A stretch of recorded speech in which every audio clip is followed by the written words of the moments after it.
Greetings everyone, and welcome back to another random mini review. This is just another bit of a bonus video for you all, as I've got a cool little gaming console that I picked up fairly cheap, and I want to take a look at it because it really fits the theme of the channel really well. And I'm classing this as a random mini review because I'm hoping this will be under 10 minutes, but we'll see how we go. But if you are into gaming, which I assume most of you are, I have reviewed a number of handheld consoles and stuff on the channel before. The last one I looked at I think was the Thumby, which is the world's smallest handheld gaming console, and I'll link that up the top there if you want to take a look at that. But today I want to look at the Micro Arcade, which has two games built onto it, Centipede and Missile Command, with a bonus game included. That bonus game is Pong, and this is part of the Micro Arcade series. I think they're also responsible for the tiny little Space Invaders mini arcade cabinets, and I do have one of those as well. But this one I picked up for 15 bucks from a local toy store. They had it on clearance and this was the only one left. But you can also hack one of these things. I'll talk more about that soon. The packaging is fairly basic. We've just got the Atari logo at the top, Centipede, Missile Command, with a little centipede with doodad and firing and micro charger cable included, authentic sounds, full color screen, all that good stuff. It is pretty cool packaging for what it is, because you can see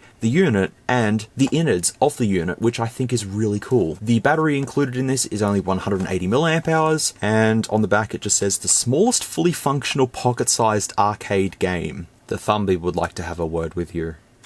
Charges via micro USB port, and it's made by Super Impulse USA, so there you go. And then opening it up, we get the little collect them all, which I'm pretty sure this is where it says the Space Invaders thing. Yeah, there it is there. So this console is part of the world's smallest lineup, so basically they make tiny miniature versions of real items, like for example, these mini Hot Wheels cars are part of them. I've got a lot more in my collection, but they are pretty cool, I must admit. If you do find one of these and you're a fan of like little miniature toys and stuff like that, you might want to pick one up. And there's other different variations of the arcade system, but as I said, there's a little bit of a hack that you can do, and hopefully we'll get it working on this. We get some instructions which basically tell me to just do a couple of things, and it's got a charging LED. You can continue to play the game while charging, unplug and have fun. Good stuff. Slide this out and you get a tiny little micro USB cable to charge it, the little background piece with PCB tracing and stuff, and the unit itself is just this little fella. There we go.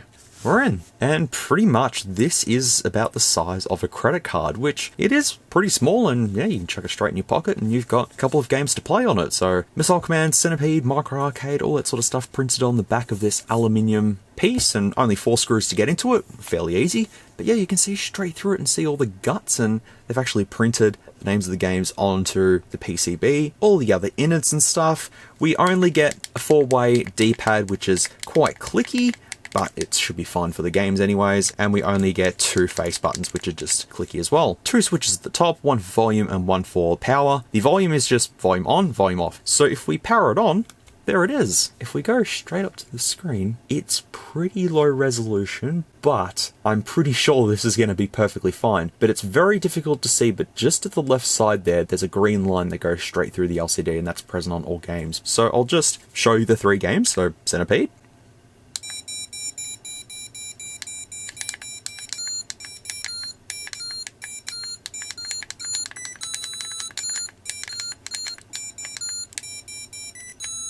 and I died. These aren't Atari 2600 ports. They're just sort of little remakes of those games to better fit the system. It's not like this bad boy, which actually has proper Atari 2600 emulation on it, which this thing in itself is pretty cool, to be honest, and I picked this up for $5 at my local flea market, so that's pretty cool. So the next game is Missile Command, which, if you've watched Terminator 2, you might know that John Connor's playing Missile Command in the Galleria before the T-1000 shows up, and he's doing a couple of things like this, and it's like pretty cool.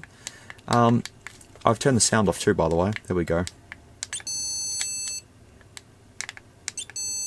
Fairly basic, you know, it's pretty cool fun. Whoop. And the final game is Pong.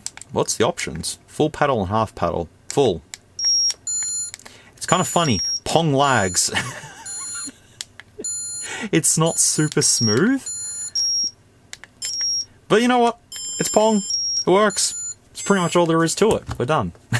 That was the 3 games that are included. But what I want to do, I've looked up, and there are some hacks that you can do with this. And it's all got to do with these little jumpers just here. If you were to short these jumpers and then power it on, there is a chance that I could possibly play other games that are built onto this that are just locked from being played. I'll take this apart, we'll take a look at the innards, and see if we can actually do anything. Also, I forgot to mention thickness-wise, here's a Pocket Pikachu in comparison. It's not really a good comparison, is it? There's an iPhone 8 in comparison, so it's about the thickness of an iPhone 8, give or take. Alright, with all the screws removed, I can pretty much just pop off the back, and there is the innards. The 180 milliamp hour battery, which is literally as thin as it gets. That is the thinnest battery I have ever seen. Amazing. And it also uses a piezo speaker. Not too sure how to pronounce that.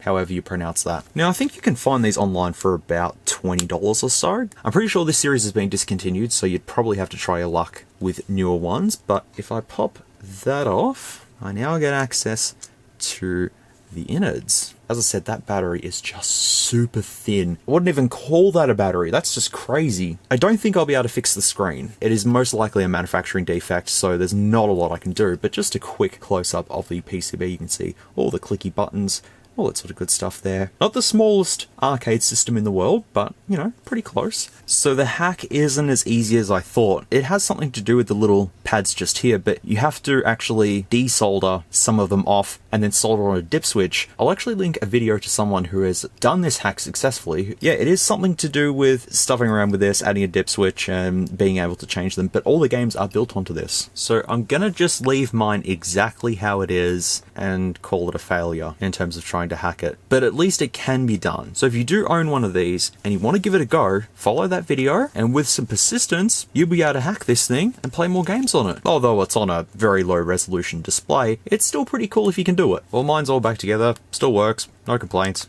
Did I kill the speaker?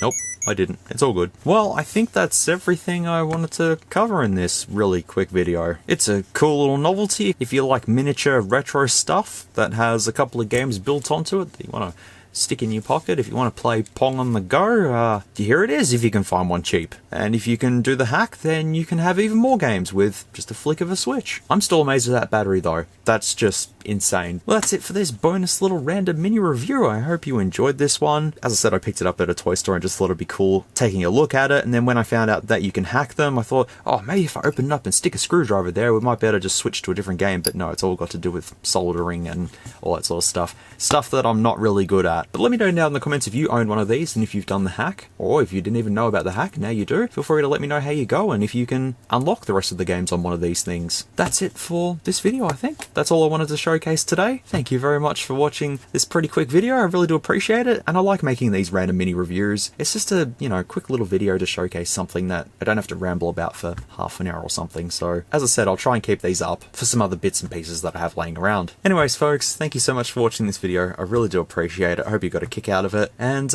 as always, please take care, stay safe, be good people, and I'll see you all in the next video, which will be something on my big to-do list that I have to get through. I'm getting through it, slowly, but surely. I am. I'm getting there. Alright, until the next one, please take care, and I'll see you next time.